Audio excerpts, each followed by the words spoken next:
அனைவருக்கும் வணக்கம். நான் Ashok Raj.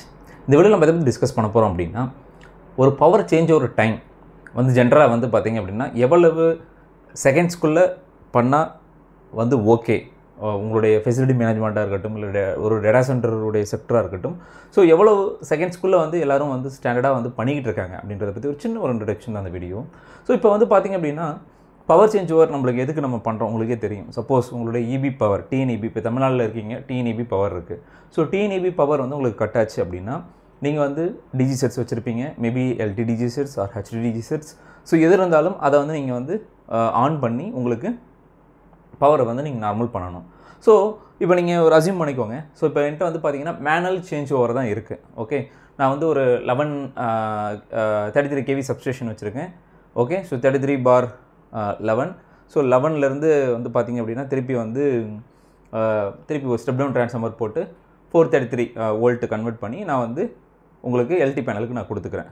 So ME panel போகுது, எம்இ பேனல்லேருந்து திருப்பி மீடியம் வோல்டேஜ் பேனல், அதுக்கு வந்து பார்த்திங்கன்னா எல்டி பேனல் போகுது. ஸோ இப்படி வச்சுக்கோங்க. ஸோ இப்போ இந்த மேனுவல் சேஞ்ச் ஓவர் டைம், இங்கே எவ்வளோ தூரம் இப்போ வந்து நீங்கள் மேனுவலாக பண்ணுறீங்க. மேனுவல்னால் என்னென்னா, இப்போ வந்து உங்களுக்கு பவர் ஃபெயில் ஆச்சு அப்படின்னா ஒரு EMF பேனல் வச்சுருக்கீங்கன்னு வச்சுக்கோங்களேன். ஸோ நீங்கள் வந்து டிஜி சிங்க் பேனல்லாம் வச்சுருக்கீங்க, EMF பேனல் தனியாக இருக்குது. ஏன்னா ஒரு இடத்துல டிஃப்ரெண்ட் நேம்ஸ் யூஸ் பண்ணுவாங்க. ஸோ EMF பேனல் இருக்குது. ஓகே, அந்த EMF பேனல் என்ன பண்ணோம் அப்படின்னா உங்களுக்கு இபி பவர் கட் ஆன உடனே சென்ஸ் பண்ணிவிட்டு வித்தின் 1 or 2 செகண்டில் உங்களுக்கு டக்குன்னு வந்து உங்களுக்கு டிஜியை வந்து ஆன் பண்ணும். ஸோ டிஜி அங்கேயே வந்து பார்த்திங்கன்னா ஃப்ரீக்வன்சி, வோல்டேஜ், அதர் திங் எல்லாமே வந்து செக் பண்ணிவிட்டு, ஃபேஸ் ஆங்கிள் எல்லாம் செக் பண்ணிவிட்டு உங்களுக்கு டிஜியோடைய பிரேக்கரை வந்து உங்களுக்கு அங்கே எனேபிள் பண்ணிவிடும். ஸோ இது வந்து எல்டி டிஜி செட்ஸ் அப்படின்னா அங்கே இருக்கிற ஏசிபி வந்து உங்களுக்கு ஆன் ஆகிடும். ஓகே, ஸோ இப்போ ஏசிபி உங்களுக்கு ஆன் ஆகுது. ஸோ ஏசிபி உங்களுக்கு ஆன் ஆனவே என்ன ஆகும் அப்படின்னா உங்களுக்கு பவர் வந்து நார்மல் ஆகிட்டு உங்களுக்கு வந்து பார்த்திங்கன்னா உங்களுடைய எம்இ பேனலில் போய் நிற்கும். ஸோ எம்இ பேனலில் போய் நிற்கும் அப்படின்னும் போது நீங்கள் தான் போய் மேனுவலாக போய் அந்த எம்இ பேனலில் பண்ணுற மாதிரி இருக்கும். நான் சொல்கிறது manual change over. So manual change ஓவரில் நீங்கள் போய்ட்டு அங்கே போய் இருக்கிற பிரேக்கரை வந்து நம்ம க்ளோஸ் பண்ணிவிட்டு நம்ம பவர் வந்து நார்மல் பண்ணுவோம். ஸோ மேனுவல் சேஞ்ச் ஓவர் அப்படின்னாலே கண்டிப்பாக வந்து ஒரு சில செகண்ட் எடுக்கும். ஏன் அப்படின்னா உங்கள் சப்ஸ்டேஷன் வந்து பார்த்திங்கன்னா first floor, second floor, third floor இந்த மாதிரிலாம் இருக்கலாம். ஸோ அந்த மாதிரி செட்டப்பில் உங்களுக்கு வந்து பார்த்திங்கன்னா டைம் எடுக்கும். ஒரு பர்சன் இங்கேருந்து நேராக போயிட்டு அந்த இடத்துல ரீச் பண்ணி செக் பண்ணிவிட்டு அதுக்கப்புறம் ஆன் பண்ணுறதுக்கு. ஸோ மேக்ஸிமம் அந்த மேனுவல் சேஞ்ச் ஓவர் டைமுக்கு கூட மேக்ஸிமம் 3 மினிட்ஸ் தான். ஸோ 3 மினிட்ஸுக்கு மேலே வந்து உங்களுக்கு அந்த மேனுவல் சேஞ்ச் ஓவர் டைம் வந்து நாட் அக்செப்டட். 3 மினிட்ஸே அதிகம். ஸோ மேனுவல் சேஞ்ச் ஓவரில் மேக்ஸிமம் வந்து நீங்கள் 3 மினிட்ஸ் வரைக்கும் நம்ம வந்து எடுத்துக்கலாம். ஸோ மார்க்கெட்லேயும் வந்து பார்த்திங்கன்னா மேனுவல் சேஞ்ச் ஓவருக்கு பார்த்திங்க அப்படின்னா 3 மினிட்ஸ் அக்செப்ட் பண்ணுறாங்கன்னு நான் சொல்லலை. ஸோ 2 மினிட்ஸ், அதாவது 120 செகண்ட் வரைக்கும் அக்செப்ட் பண்ணுறாங்க. சில இடத்துல 180 செகண்ட்ஸ் வரைக்குமே ஓகே அப்படின்ற மாதிரி அக்செப்ட் பண்ணிக்கிறாங்க for manual change over time. So இதெல்லாம் வந்து பிஃபோராக வந்து நம்ம அக்செப்ட் பண்ணுறது. ஓகே, ஸோ இதுவே ஆட்டோ சேஞ்ச் ஓவர் வரீங்க. ஸோ ஒரு எக்ஸாம்பிள் ஒன்று எடுத்துப்போம். உங்கள்கிட்ட வந்து ஒரு 33 kV இருக்குது. ஸோ 33 kVலேருந்து வந்து பார்த்தீங்கன்னா 11 kV ஸ்டெப் டவுன் பண்ணுறாங்க. திருப்பி 11 kVலேருந்து 433 வோல்ட்டுக்கு வந்து ஸ்டெப் டவுன் பண்ணி உங்களுக்கு கொடுக்குறாங்க. உங்கள்கிட்ட ஹெச்டி டிஜி செட்ஸ் இருக்குன்னு வச்சுக்கோங்க.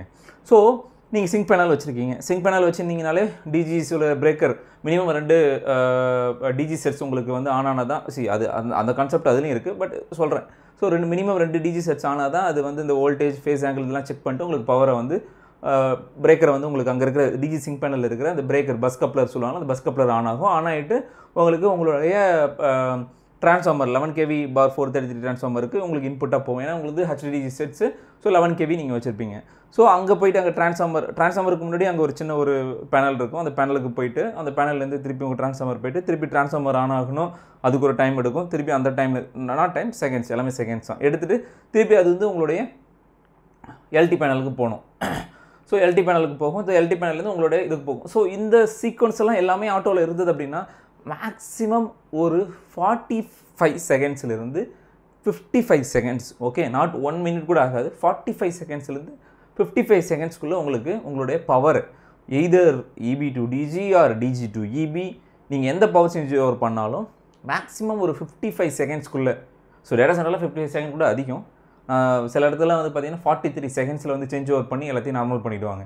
சில இடத்துல 40 செகண்டாக வந்து பண்ணிவிடுவாங்க. ஸோ அப் டு நீங்கள் எந்த அளவு நீங்கள் ஆட்டோமேஷன் வச்சுருக்கீங்க, எந்த அளவு அந்த டைம் செகண்ட் அந்த பிரேக்கர், ஏன்னா பிரேக்கரோட பஸ் கப்ளர் க்ளோஸ் ஆகணும் அப்படின்னா ஒரு சின்ன டைம் டிலே நீங்கள் வச்சு செட் பண்ணுவீங்க. ஸோ அதெல்லாம் பொறுத்து நான் சொல்கிறது அந்த 45 செகண்ட்லேருந்து 55 செகண்டா அப்படின்றத பொறுத்து மாறும். சரிங்களா?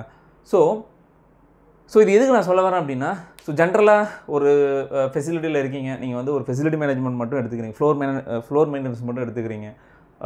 ஐ மீன் உங்களுக்கு வந்து ஹெச்டி சைடு நீங்கள் இல்லை, சப்ஸ்டேஷன் நீங்கள் மெயின்டைன் பண்ணல அப்படின்னா உங்களுக்கே ஒரு சில டவுட்ஸ் வரும். நம்ம ஃபெசிலிட்டியில் பவர் சேஞ்ச் ஓவர் டைம் வந்து எவ்வளோ வரைக்கும் நம்ம எடுத்துக்கலாம். ஸோ நீங்கள் கேட்குற ரெண்டே விஷயம், நீங்கள் ஆட்டோ சேஞ்ச் ஓவர் பண்ணுறீங்களா இல்லை மேனுவல் சேஞ்ச் ஓவர் பண்ணுறீங்களா? ஸோ மேனுவல் சேஞ்ச் ஓவர் பண்ணால் மேக்ஸிமம் 2 minutes to 3 minutes, அதாவது 120 seconds to 180 seconds. அதுவே அதிகம் தான், பட் ஓகே நீங்கள் அக்செப்ட் பண்ணிக்கலாம் அந்த இது. பட் ஆனால் ஆட்டோ அப்படின்னா கண்டிப்பாக நாட் மோர் தென் 1 minute, அதாவது 60 செகண்டுக்கு மேலே கண்டிப்பாக போகக்கூடாது.